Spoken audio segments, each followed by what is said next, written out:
Hauzik litan da thokliba irang asina maram oiraga mayu Meitei maina tumna thadokkhibadagi relief camp da leiba tangkhul enao singidamak ngasi langol leima khulen relief camp amadi Churachandpur Meitei United Committee on Tomjing Singsang Organization ge kuthang da nongmada changdaba yaraba polam sing maru oina cheng hawai telhau thumna chingba mateng pangkhre mateng pangbagi khongsat aduda saruk yakhiba Churachandpur Meitei United Committee ge co-convener naba ningthauzamna haikibada ngasi mateng pangliba asi paisa paiba amadi leibagi nate adubu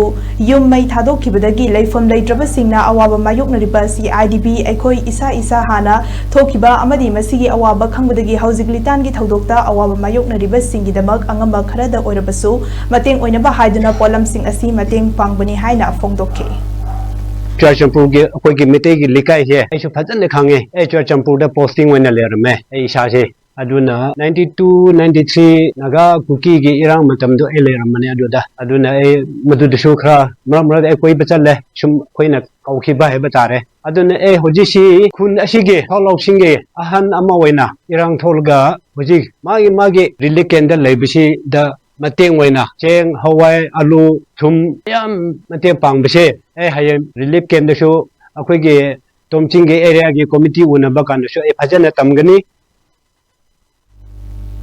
Amaromda